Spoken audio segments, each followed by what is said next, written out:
CBSE ने किया बड़ा बदलाव जो स्टूडेंट्स की लाइफ को बदल कर रख देगा। नमस्कार दोस्तों, आज हम बात करेंगे सीबीएसई के लेटेस्ट अपडेट्स और उनके इम्पैक्ट के बारे में, जिसमें सबसे पहला नंबर आता है जॉब स्किल्स का।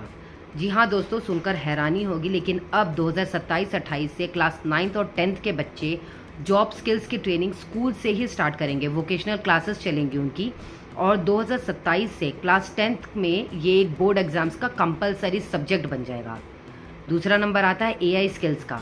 एआई का ज़माना है तो बच्चों को भी वैसा ही एडवांस बनाना है, इसीलिए अब सीबीएसई ला रहा है क्लास 3rd से ही बच्चे एआई की ट्रेनिंग स्टार्ट कर देंगे। क्लास 3rd में वो बेसिक एआई सीखेंगे कि कैसे होती है, क्लास 5th तक आते तक कोडिंग सीख जाएंगे, क्लास 8th में वो समझेंगे कि एआई कैसे सोचता है, और क्लास 10th तक ये सब्जेक्ट एआई बोर्ड एग्ज़ाम का कंपलसरी सब्जेक्ट बन जाएगा। इसके बाद बारी आती है 1 स्टैंडर्ड 1 एडवांस। देखो, हर बच्चे का लर्निंग पेस अलग होता है, ये आप भी मानते हैं, हम भी मानते हैं।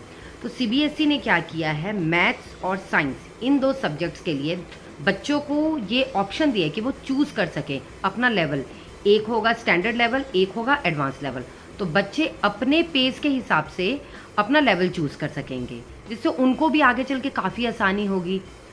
उसके बाद बारी आती है लैंग्वेज की। आपको पता होगा भारत में 22 भाषाएं बोली जाती हैं, तो अब बच्चे इन 22 भाषाओं में से 2 भाषाएं चूज़ कर सकेंगे, जो भी वो सीखना चाहिए। 22 इंडियन भाषाएं हैं, ये मैं क्लियर कर देना चाहती हूँ। और साथ ही इंग्लिश ये नहीं है कि वो चला जाएगा, इंग्लिश रहेगा, लेकिन इंग्लिश अब एक ऑफिशियली डेजिग्नेटेड फॉरेन लैंग्वेज है। तो इंग्लिश एक फॉरेन लैंग्वेज की तरह लिया जाएगा, और जो लैंग्वेज की क्लासेस हैं उसमें भारत की 22 भाषाएं हों। अब बारी आती है क्लास 10th के बोर्ड एग्जाम्स के पैटर्न की। तो 2026 में ही ये पैटर्न चेंज हो गया है बोर्ड एग्जाम्स के। अब बच्चे 2 सेट में एग्जाम देंगे। तो 10th के बच्चे पहला एग्जाम देंगे February-March में, जो कंपलसरी होगा, मतलब मैंडेटरी सारे बच्चों को देना है। दूसरा एग्जाम होगा, अगर बच्चों को ये लगता है कि यार पहला एग्जाम अच्छा नहीं गया, इंप्रूवमेंट की ज़रूरत है, तो उनके पास ये मौका है। सीबीएसई ने उन्हें ये मौका दिया है कि भाई पहला ख़राब हो गया है, दूसरा दे लो। तो दूसरा जो होगा वो मई-जून में होगा। फिर अगर मान लो ऐसा हो गया कि उन्होंने मई-जून में एग्ज़ाम दिया, और सपोज करो कि पहला एग्ज़ाम अच्छा गया और दूसरा जो इम्प्रूवमेंट के लिए दिया था वही बिगड़ गया, तो उसमें भी चिंता की कोई बात नहीं है। जो बेस्ट स्कोर होगा, पहला का हो चाहे दूसरा का, चाहे पहले वाले में ज़्यादा अच्छा हुआ दूसरे में ख़राब होगा, कोई डर की बात नहीं है। आपका बेस्ट जो स्कोर है वही आपके फाइनल रिजल्ट में लिया जाएगा।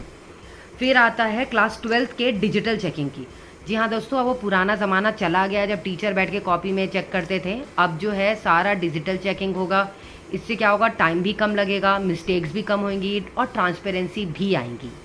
इसके साथ ही अगला बदलाव किया गया है ग्रेडिंग सिस्टम में। तो पहले जो ग्रेडिंग सिस्टम होती थी वो 5 पॉइंट सिस्टम था, अब जो है ये 9 पॉइंट स्केल में है। तो अब ये जो ग्रेडिंग सिस्टम होगी वो A1 से E तक होगा। तो जो टॉप 12.5% वाले जो बच्चे रहेंगे उनको A1 ग्रेड दिया जाएगा, और बाकी उस हिसाब से वो अगला अगला करके लास्ट E तक रहेगा। उसके बाद जो चेंज आया है वो क्वेश्चन पेपर के पैटर्न में आया है। ये बहुत बड़ा चेंज है। तो अब जो क्वेश्चन पेपर है उसके पैटर्न जो है वो डिफरेंट हो गए हैं। अब बच्चे केस स्टडी पढ़ेंगे, एप्लीकेशन बेस्ड पढ़ेंगे, कॉन्सेप्चुअल लर्निंग, ये मतलब रियल लाइफ से आपके क्वेश्चन पेपर आपको जोड़ रहे हैं, थ्योरेटिकल नहीं है। बहुत ज़्यादा चेंज है जो काफ़ी अच्छा रहेगा आगे के लिए, बच्चों के लिए। इसके बाद बहुत ही डिजिटलाइज्ड इंडिया का डिजिटल वे आया है, डिजी लॉकर और डिजी रिजल्ट। अब बच्चों के जो मार्कशीट है वो डायरेक्ट डिजी लॉकर पे ही मिल जाएंगे।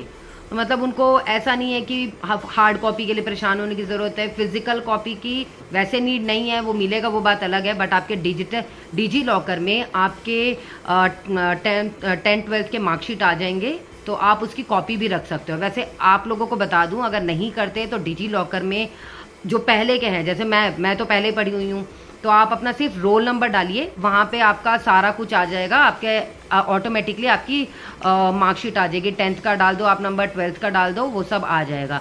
इसके साथ ही आप बाकी डॉक्यूमेंट्स भी डिजी लॉकर में रख सकते हैं। ये बहुत ही अच्छा ऐप है, और सबसे अच्छी बात है कि ये ऑथराइज्ड गवर्नमेंट के द्वारा किया गया है। तो आप जैसे ड्राइविंग लाइसेंस वगैरह रखते हो उसमें, और आपके पास फिजिकल कॉपी नहीं है, तो वो भी आपका पुलिस जो है वो देखती है, तो वो मान्य रहेगा। चलो अब हम कॉन्टेक्ट से बाहर नहीं जाते, वापस बैक टू ओल्ड सीबीएसई का क्या चेंज हुआ है। तो अगली बारी आती है कि अब बच्चों का फोकस जो है वो रियल लाइफ एप्लीकेशन में होगा। मतलब अब भाई रट्टा मारने का ज़माना जा चुका है। प्रैक्टिकल सोचो, क्रिटिकल थिंकिंग, आगे क्या होगा, रियल लाइफ एप्लीकेशंस पे, रियल लाइफ में जो आगे जॉब हम करते तब हमें लगता है यार ये पढ़े थे तो काम नहीं आ रहा, नहीं ये काम आएगा, अब वो पढ़ाई की जाएगी। आपने सारा चीज़ सुना कि क्या चेंज हुए हैं। तो ओवरऑल सीबीएसई का जो मेन मोटिव है वो है कि बच्चों का स्ट्रेस कम करना, इनको रियल लाइफ के लिए तैयार करना कि भाई आगे ये होगा, इसके लिए हम तुम्हें तैयार कर रहे हैं। कैसे? प्रैक्टिकल नॉलेज देके, क्रिटिकल थिंकिंग देके। तो ये चीज़ काफ़ी अच्छा है जो सीबीएसई लाया है। आगे देखिए दोस्तों, काफ़ी सारी चेंजेस हम और एक्सपेक्ट कर सकते हैं, बट फिलहाल के लिए ये चेंजेस हैं। इसके साथ ही सीबीएसई ने सिलेबस में भी मेजर चेंजेस किए हैं। आप लोग सुनते होंगे, मैं भी सुनती हूँ टुकड़ों टुकड़ों में। तो अब अगला जो मेरा वीडियो होगा उसमें हम बात करेंगे सीबीएसई ने क्या मेजर चेंजेस किए हैं एनसीईआरटी के सिलेबस में। अगर ये वीडियो आपको पसंद आया हो तो चैनल को सब्सक्राइब करें, और कंटेंट मेरा अच्छा लगा हो, कुछ आपके पास है कि भाई ये सुधार ले, पिछली बार वाली वीडियो में भी मुझे लोगों ने बोला था इस चीज़ पे सुधारो, तो मैं कोशिश करूँगी वो। तो अगर आपको कुछ लगता है कुछ सुधारने की ज़रूरत है वो भी कमेंट करें। वीडियो अच्छा लगा हो तो लाइक करें और चैनल को सब्सक्राइब करें, थोड़ा मोटिवेशन मिलेगा तभी। Thank you so much for listening.